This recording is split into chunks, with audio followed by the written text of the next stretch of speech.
Welcome. Our speaker will not be a stranger to many of you. Maybe you've come across one of her critiques. Quote, imagine a new school is being built, but it's amateur builders who get charged with creating blueprints. And the education minister insists it is safe because the ministry consulted engineers who in reality had no say. End quote. Maybe you recently read her insightful ILA article, What Matters Most? Toward a Robust and Socially Just Science of Reading. Or maybe you're familiar with her analysis of what the English Language Arts and Literature Curriculum Draft gets wrong.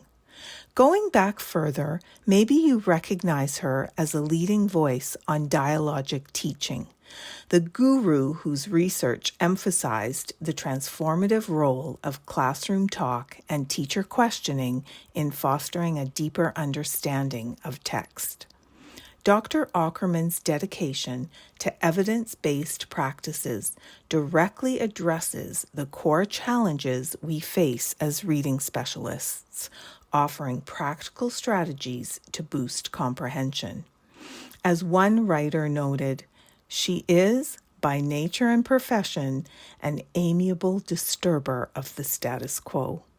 Tonight she tackles another important topic, disentangling common science of reading myths, where she will discuss 5 commonly circulating myths about how early word recognition should be taught and learned, drawing on the research evidence to consider the limitations of the myths and what might be a more nuanced, research-anchored way of considering the issues.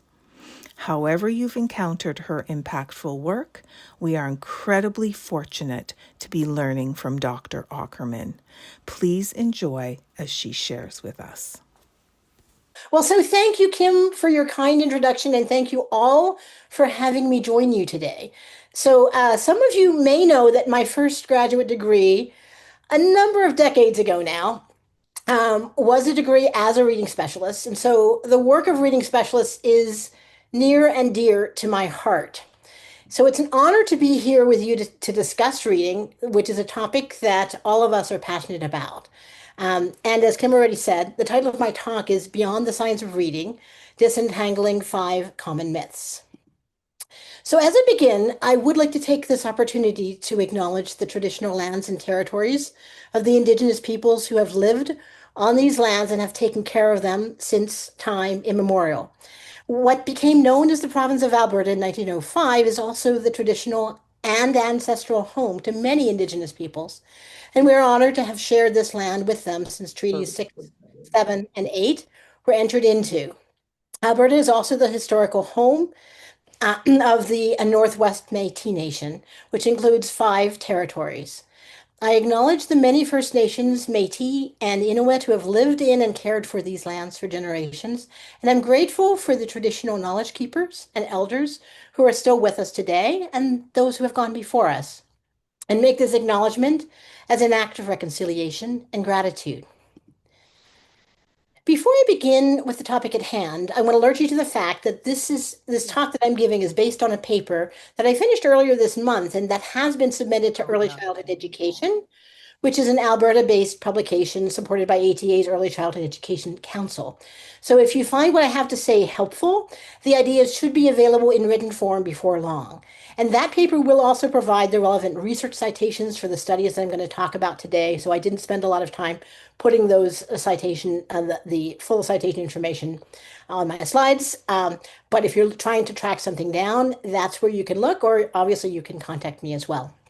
I do want to also acknowledge my co-author for the paper, who's Dr. Kimberly Lenters, my colleague, who is a professor also here at the University of Calgary. Over the past decade, many schools here in Alberta and around the world have seen renewed emphasis on the need to draw upon current high-quality research to inform how early reading is taught. Some kids have been falling through the cracks, and that rightly worries some people. So much of the renewed focus has centered on the imperative to make sure kids can decode well.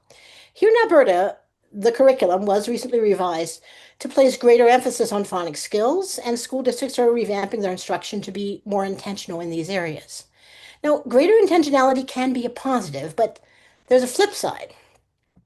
The shifting rhetoric and sometimes rapidly changing mandates, sometimes framed in really polarizing terms, can leave us kind of unsure of what to embrace and what to discard. The struggle is real, particularly because the term science of reading, which is often linked to these literacy reforms, has no stable agreed upon meaning. And even more confusingly, some things that get called the science of reading are firmly anchored in research, while others have no research basis. One example of something that doesn't have evidence in research is something called sound walls. There's a picture here, which basically are pictures of what the mouth is supposed to look like when saying particular sounds. So you can find all sorts of claims online that these are aligned with the science of reading, but there are exactly zero studies indicating that they support children's reading. Possibly they do, but I'm a little skeptical.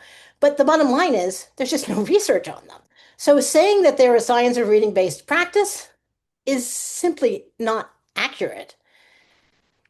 But more frequently, ideas have a glimmer of something that's anchored in real life research findings, but are communicated to educators in ways that take away some of the nuance and maybe even contain some inaccuracies. So you as teachers may come away feeling like you're being told that you should always do this or you should never do that, even though the reality is probably less black and white. So my goal here is to examine 5 widely circulating myths, sorting out what aspects are and are not in alignment with contemporary reading research. My hope is that this analysis will help separate the wheat from the chaff when it comes to what matters as children are first learning to read. Now, for each myth, I'm going to ask you before I address it to just take a minute, and I will time it, to talk with your colleagues sitting next to you, or just to ponder it if you're watching online, about whether you've heard this myth and what your thoughts are about it. But I do want to get the juices flowing as you think about these things. So here's the first myth for you to think about. So, mastering phonics is the linchpin that determines whether a child becomes a good reader. So I'm going to give you a minute to talk or think about 3 questions. Have you heard this before? Where? What sounds right to you about it, if anything? And what do you question? Just think to yourself as you'd like.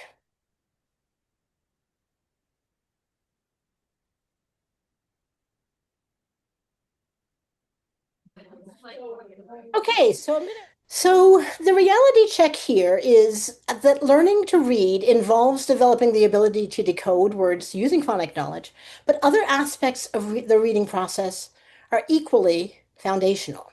So reading is a complex process, as you know, that involves coordination of meaning making at a variety of levels, letter sound relationships, word recognition, making sense at the sentence, paragraph, and whole text level.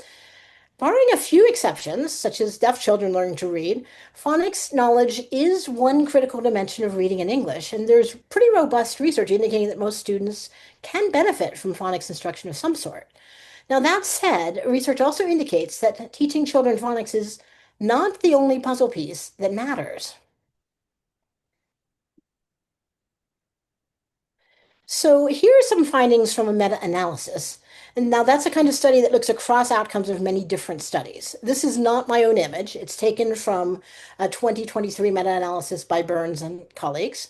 And I'm not going to go into all the specifics of the meta-analysis, but what you can see here is that the effect size, which is the estimate of how much impact something has in quantitative studies, is actually smaller for word recognition interventions than it is for interventions in other areas.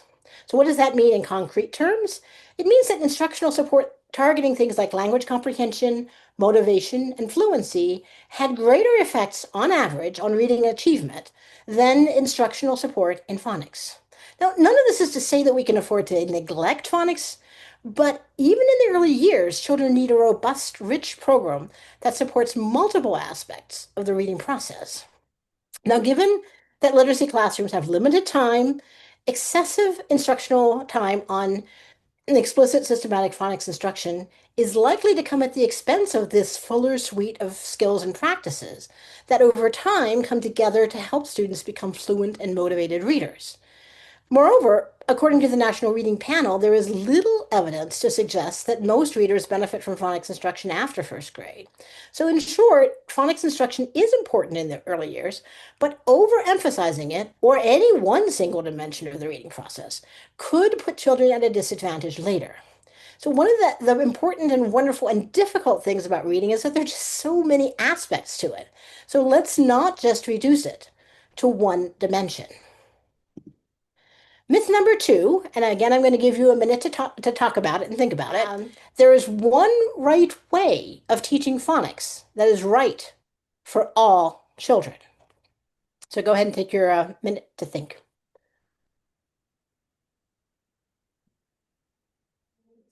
Okay, so the reality check here is that there are actually a variety of different promising ways of teaching phonics, and children can benefit from different approaches. So I'm going to talk very briefly about three dimensions of phonics instruction that are often the focus of talk around how to best teach phonics, just as an intro to thinking about this idea.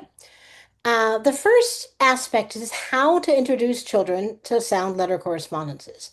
So synthetic approaches focus on blending and segmenting individual letter sounds. So bat equals bat. Alconen boxes would be an example, if you're familiar with those, of a synthetic approach. Analytic approaches focus on developing phonic understandings through patterns and analogies. So, for example, knowing how to read cat is going to be able to help you read rat and mat. So, a word sort might be an example of an analytic approach. In addition, instruction may fall somewhere on a continuum between explicit instruction, where the teacher directly tells student information about how letters and sounds work, and implicit instruction, where students are invited to explore elements of phonics situationally as they arise in children's reading, writing, and even in their play. And then the third dimension is approaches can be either more or less systematic, that is, composed of a predetermined, sequentially structured set of phonics elements. So there are some people who claim that if phonics instruction is to be aligned with the science of reading, it should only be synthetic, explicit, and systematic, and that virtually all children need similar instruction in order to decode. But available research does not support this kind of universalistic claim. So there's really insufficient evidence to suggest that synthetic approaches are in any way superior to analytic approaches. And the National Reading Panel report actually looked at that and did not find meaningful differences there. And there have been case studies of children who are stalled out on their reading as long as the teaching only emphasizes synthetic approaches, but then they make the leap into reading when they're given support in learning to read using an analytic approach. Now, that's not to say that an analytic approach is the one best way either. There are probably some children who benefit more from one approach and others from the other, and some might benefit equally, or they might really work synergistically to support students. So given this fact, it's probably beneficial to give students opportunities for individual letter sound blending and for reading words by analogy. In other words, synthetic and analytic approaches can both be useful. It doesn't need to be an either or. There is a stronger body of research indicating that systematic, explicit phonics instruction has advantages. Now, much of that research has been carried out on a subset of students designated as struggling, meaning those outcomes may not hold for a general population of students. However, a smaller number of studies undertaken with normally developing readers in regular classroom settings have also shown its benefits for improving decoding proficiency. Now, these decoding gains do not necessarily translate into clear gains in comprehension, though. Now, one study found that normally developing readers in classrooms that do not rely on systematic explicit phonics instruction have no reading deficits and are actually superior in reading fluency when compared with children in classrooms centered on explicit phonics. Another study found that first grade teachers who did a lot of telling versus actively involving the children in their own learning were least effective in improving reading achievement.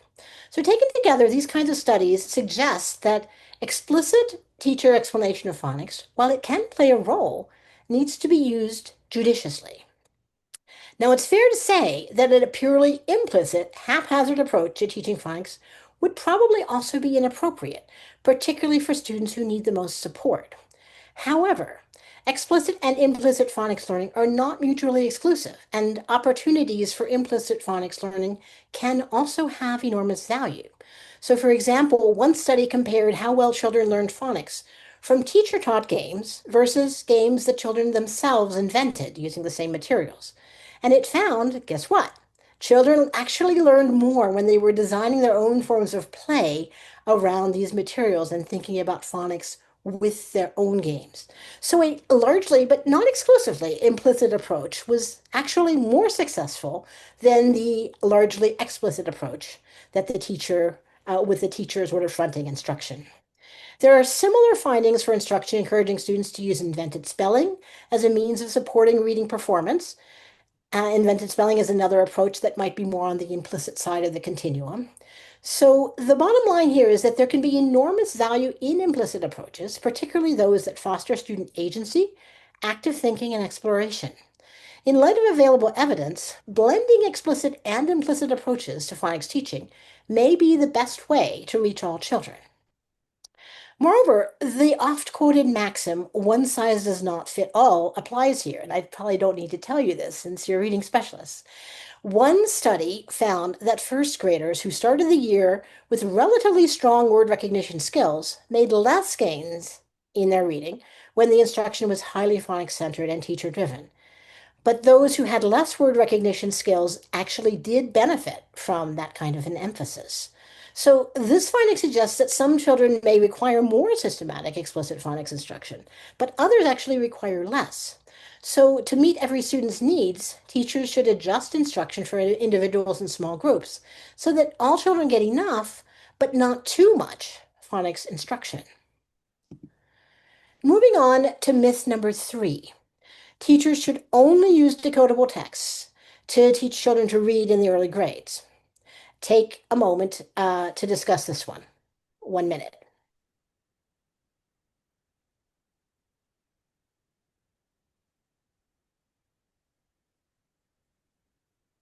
Okay. The reality check here is that there's actually very little evidence that any one type of text is uniformly better for emergent readers.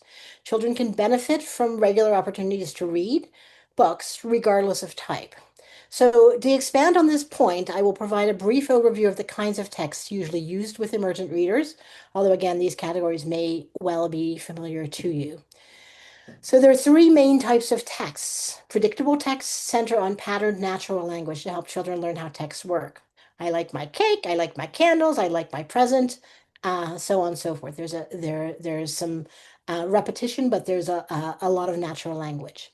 Controlled vocabulary texts emphasize repeated vocabulary to support sight word learning.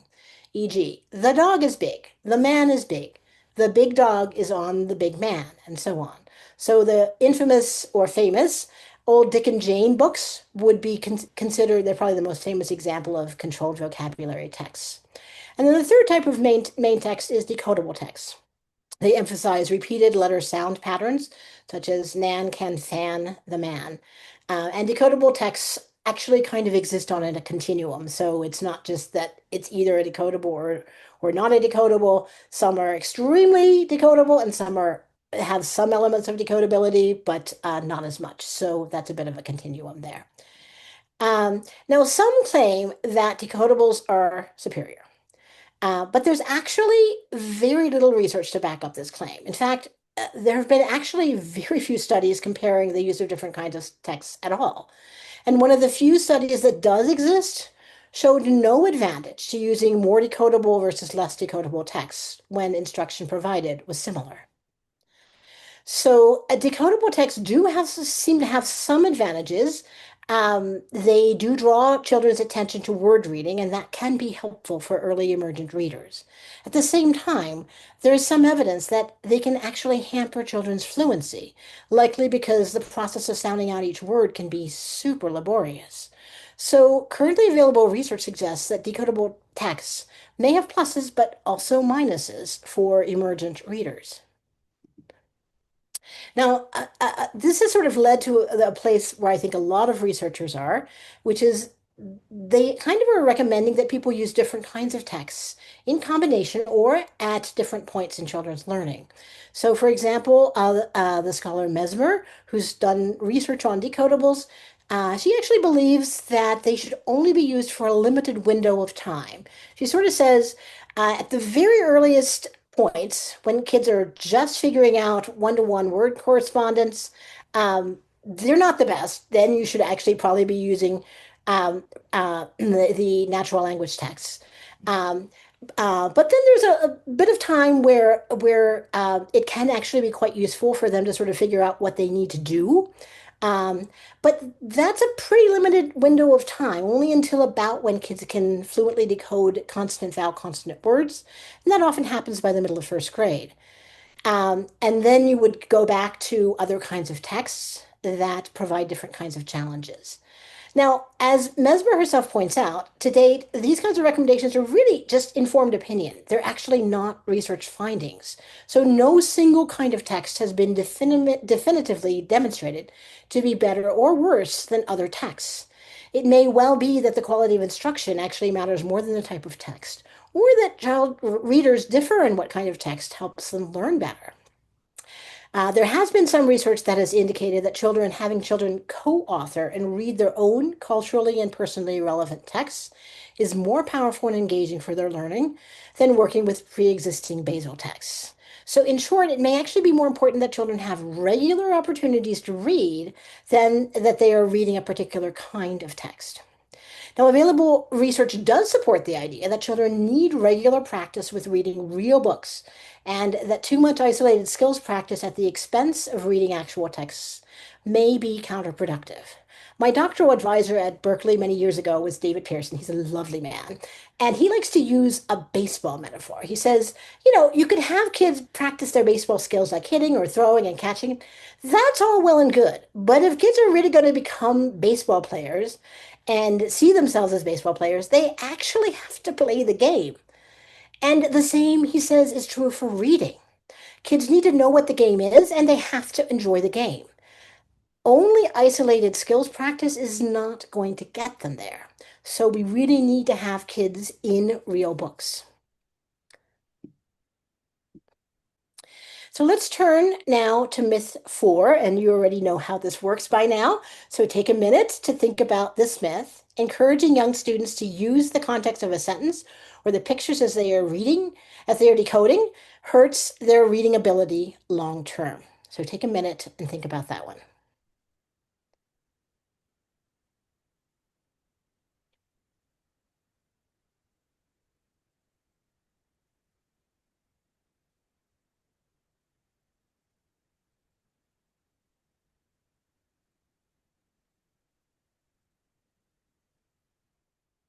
So, our reality check here is that readers who draw on a flexible range of strategies for making sense of text, including the use of context clues and pictures alongside emerging phonics knowledge, are poised to become strong readers.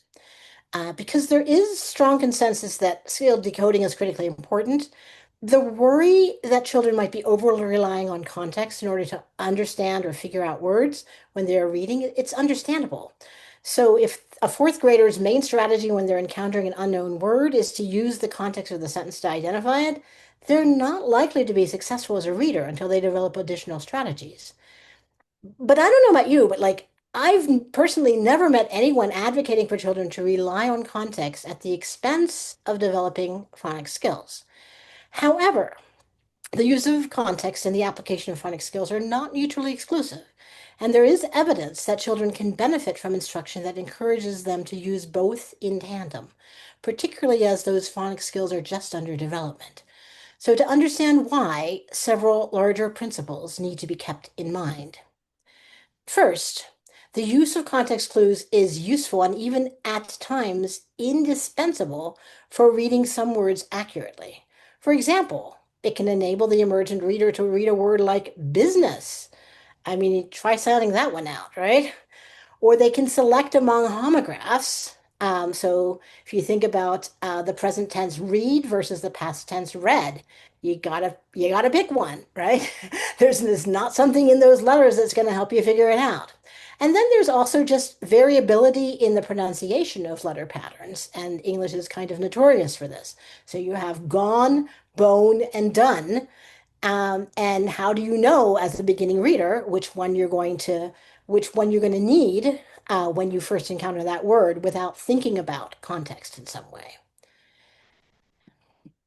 So the second piece is that a child's orthographic mapping can benefit when a child uses context. So automaticity in reading depends on something called orthographic mapping, which enables readers to effortlessly identify words by sight.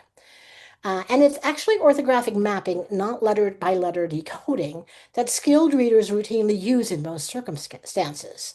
So, and while using phonics to sound out words can facilitate orthographic mapping on its own, coupling emergent phonic knowledge with the use of context for very early readers can actually play a role in advancing that orthographic mapping. So, in the words of scholars Scanlon and Anderson, the use of partial decoding along with context to check decoding attempts to and a set for variability increases the proportion of words that are accurately identified during reading, thus enabling that orthographic mapping that is necessary for word learning to occur and potentially increasing readers' familiarity with phonics elements that have not been explicitly taught. It's the end of the quote. Thus, when a child is able to use context clues as one strategy within a range of strategies, their early orthographic mapping may be more efficient, even as that phonics knowledge is getting solidified. Thirdly, reading is more than simply decoding words. And the ability to call out words, those word callers, as they appear on a page, does not necessarily correlate with the ability to comprehend text.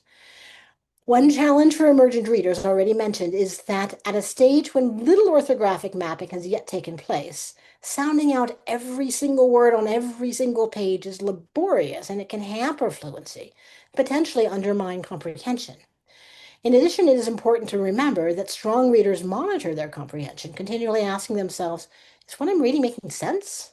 So when a reader uses the sentence context to predict an unknown word, they're actually using inferencing skills, inferring a word's identity based on the rest of the sentence. So for example, in the sentence, that is none of your it is relatively easy, looking at the letters that you know, to infer that that unknown word is business. Similarly, when a sentence initially gets read as the dog was gone, a child should ideally recognize gone as a non-word and self-correct it to gone.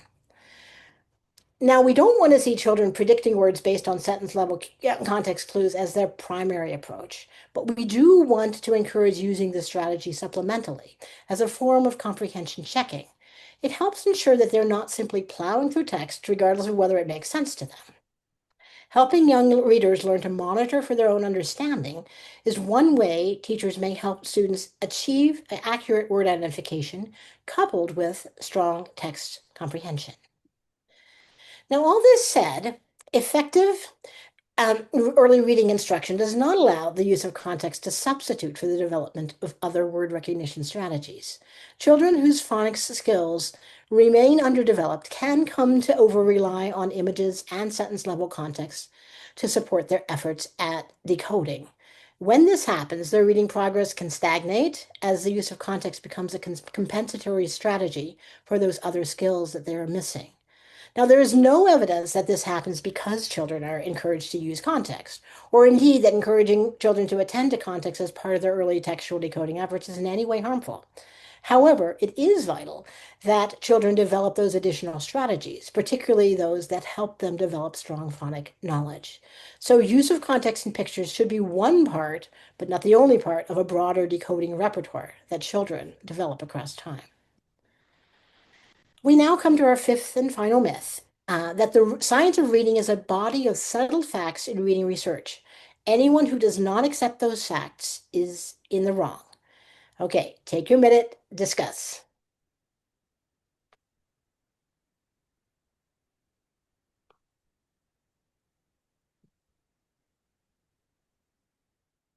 All right. So the reality check here is that reading research is a complex, evolving, and contested field. Education scholars, like researchers in many fields actually, read the available research to draw informed conclusions. And scholarly debate involves convincing others of those conclusions, drawing on research evidence. Now, there are some areas of general agreement, such as the need for most children to develop an understanding of phonics as they start reading, as well as the idea that reading is a complex, coordinated process that involves more than just decoding. However, scholars do not agree on everything. For many decades, there have been disagreements over how best to teach early reading. This is in part because the field is vast. So I did a recent search of the database ERIC, and I landed 140,003, I don't know where the three came from, but that's what I got, hits for reading and education together. So, with this volume of material, smart, thoughtful people can disagree about how to interpret all this research, especially because you're going to find findings that conflict. Different studies, even if they're somewhat similar, are going to show different things. There's also a reason for disagreement because researchers may have different assumptions about what matters. For example, some researchers may be looking more at comprehension outcomes versus decoding outcomes. Um, so a scholarly disagreement is actually pretty normal, and it can serve as an engine for future scholarly research as people try to strengthen the evidence base. If I'm having a hard time convincing other people of an idea that I have, maybe I need to go out and do another study so that I can actually show the thing that I think they should think about, right? So, what is harmful here is not the disagreement itself, but the insistence that anyone who has a scholarly disagreement with a particular approach, backed by some scholars, for example, censuring the teaching of phonics above everything, must be unscientific. And this, to my mind, is not normal and it's not scholarly. Failing to engage in scholarly dialogue with scholars who disagree is a sign of weakness and it's not a sign of strength. In the case of the science of reading, it's particularly odd. Less than a quarter of post-secondary reading research scholars identify with this highly phonics-centric approach to teaching early reading. Most prefer an approach that integrates phonics, but it balances multiple dimensions of the reading process. So any claim that research evidence is somehow firmly settled in favor of a position that only a minority of scholars in the field hold simply does not make sense. It's also important to realize that popular reading related websites and journalists sometimes latch onto a side in a debate, and then they become advocates for a particular approach, resulting in material that may be biased or incomplete.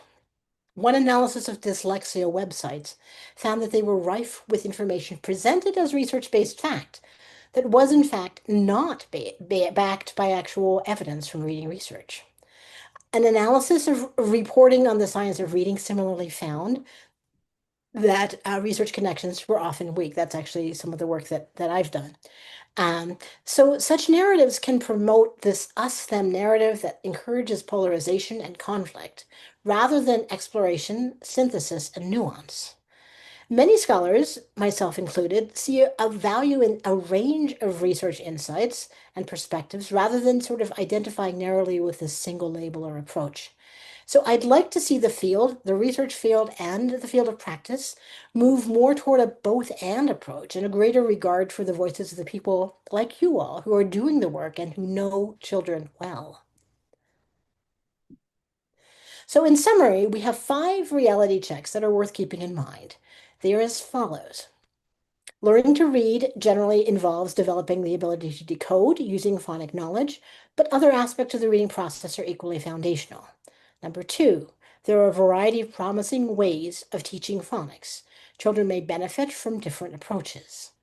3, there is little evidence that any one type of text is uniformly better for emergent readers. Children benefit from regular opportunities to read books, regardless of type. 4, readers who draw on a flexible range of strategies for making sense of text, including the use of context clues and pictures alongside emerging phonic knowledge, are poised to become strong readers. 5, reading research is a complex, evolving, and contested field. So these statements are intended to help guide us toward a more nuanced and less polarized way of thinking about the teaching of reading, and I hope you find them useful. Before closing, I'm just going to talk very briefly about some research-based instructional principles that can further guide our work on word study with children learning to read. So what should teachers keep in mind as they're designing phonics and word study instruction? There are four big domains. They're broadly organized under organizing time, attending to different student needs, integrating real reading and writing, and fostering student agency. So I'm going to talk a little more about each of those in turn. So, on organizing time, the first major point here is that phonics is just one part of robust early literacy instruction. So, it really needs to be balanced with these other aspects of literacy learning. We need to see writing, we need to see talking about stories, we need to see children acting things out, we need to see all of these other things that are a part of what it means to be a literate human being. Second, about 20 to 30 minutes of phonics or phonemic awareness skills instruction tends to be that sweet spot. So more than that tends to crowd out these other vital literacy learning areas. Some children actually might even need less. So second, when it comes to attending to different student needs, the next principle is that word study instruction should be based on assessment and an assessment that assesses phonemic awareness, phonics, and developmental spelling. So using those kinds of assessments and also observation, phonics instruction should be differentiated. That's principle four. But make sure less advanced students are not fed an instructional diet of only phonics. I have met students who've been middle school struggling readers, and they've just been so delighted when they actually get to talk and think about a book rather than just try to decode it, right? I mean, this is something that all children should have the opportunity to do. Principle five relates to equity and noting that phonics instruction should respect children's current English pronunciations. And I know we have some teachers who work with English learners in the room. Um, we need to respect those current English pronunciations, which might be influenced by their home languages, dialects, and so on. When we're working with readers, our focus is not on trying to get correct pronunciation. It's really on trying to get them to read. And mingling those two, there's actually some research that really indicates that that actually really kind of damages the reading. So try to keep those things separate. Um, I've already alluded to principle six, which is that the students need regular exposure to and practice with reading real texts. In addition, students need to write. And a part of that should involve encouraging their use of invented and developmental spellings that can play a facilitative role in that kind of work. Finally, the last principle I want to talk about is that phonics instruction should invite students to be active thinkers and talkers, fostering student agency during word study. So to facilitate this, we should be regularly inviting students to predict based on what they already know. Well, what letters do you think you're going to see in RAN? And then we should be inviting students to notice. Well, did RAN have an R at the front? Huh. Okay. So inviting them to notice and then eliciting explanations. What do all these words have in common? Why did you decide to put rat with sat and mat? All of these kinds of actions can help make students more active as learners so they explore how words work, so that they're doing thinking. And they are finding themselves active in this learning process rather than simply a recipient of information. So I'm going to leave you with one final thought, less about phonics per se, and more about how we as educators might continue to learn and live in a world with all this competing information and demands around how we're supposed to teach. So first, approach with skepticism any informational sources that frame statements about research in a language of absolutes.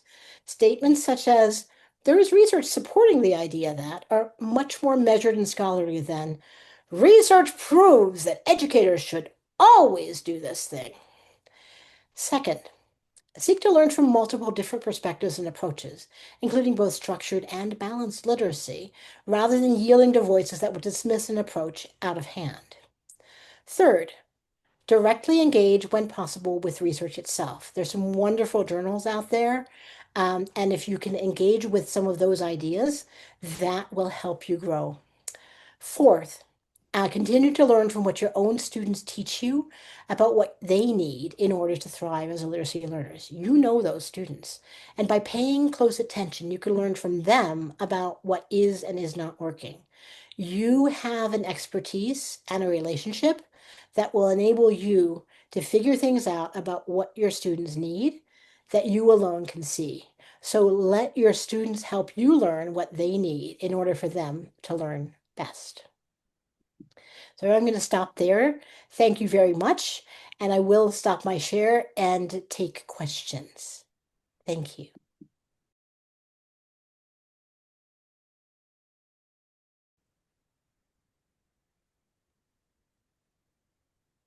Thanks, Maren. Why don't